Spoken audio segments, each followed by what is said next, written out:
Colorado on your Tuesday morning. Good day, good eats. February is American Heart Month, so it's the perfect time to celebrate eating red for good health by making smart choices. Registered dietitian Jessica Crandall is here with a look at some of the red foods that could help us and some of the red foods that might not help us. How are you? I'm good. Good to have you with us. So glad to be here today. Well, we're glad to have you, and this is great things that we should know about going into our refrigerator. We hear about green foods. We know broccoli and all those green foods are really good for us, but some of these red foods can be just as good. Right. Red foods actually have these powerful nutrients called phytochemicals, also known as antioxidants, that help protect our cells and fight against heart disease.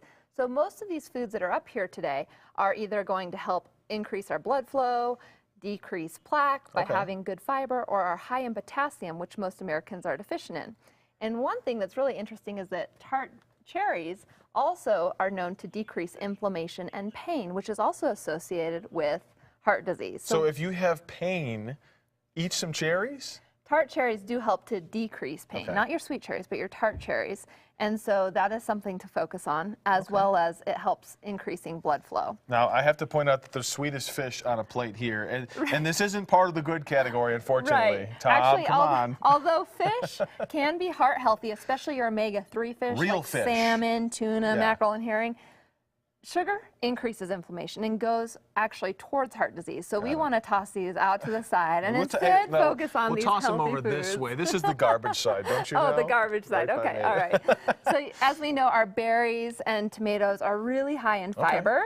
You might have heard of lycopene if you've ever looked at the back of like a ketchup box, right? It makes me feel good about eating ketchup, but ketchup has sugar in it as well. Tomatoes on their own, it's a good lycopene. Right, so if you're having maybe a sandwich, put a slice of tomato on it instead of the ketchup, right? Are there natural ketchups that don't have as much sugar? Absolutely.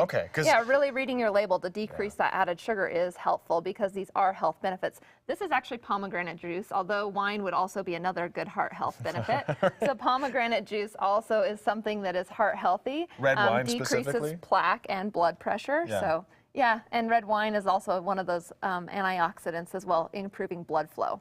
We like that. And peppers too. I mean, you don't think about this as a health food necessarily. Right, but it might be something you use as an herb or part of a dish, and that has been shown to actually decrease hunger and also increase blood flow. So those are health benefits that we can be thinking about as we choose towards our, refrigerator and lean towards those produce items. Beets.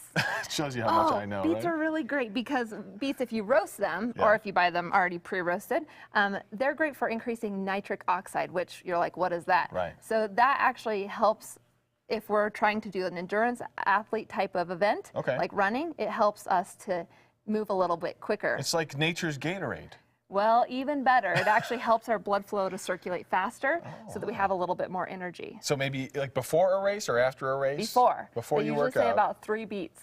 Oh, wow. No kidding. So of all this stuff on the table, if you were to say one food you should try to incorporate in your diet, one red food, what would you pick? I think all of them have good nutrient properties, so we should be focusing on a variety. And so maybe it's one that you can say, I really enjoy these, I can add these to my daily repertoire. But personally, I like the tart cherries and the beets. Okay. Are grapes good? Because I love grapes, but I feel like they can't be that good. They're too sweet.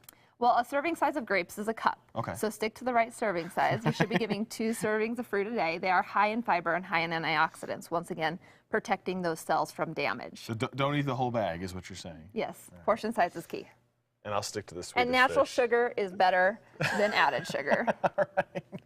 So I see Greg eyeing the sweetest fish, which is, Greg, the good stuff, not the bad stuff. Jessica, always great to see you. Thanks for letting me come. We appreciate your help. Great advice for all of us, trying to eat healthy every single day. Greg, over to you. Dude, if you put that thing in the microwave for like 5 seconds, it's the greatest A thing. Swedish fish? Oh, dude, 5 seconds, it's all it needs. The weirdest thing I've ever heard. Try it.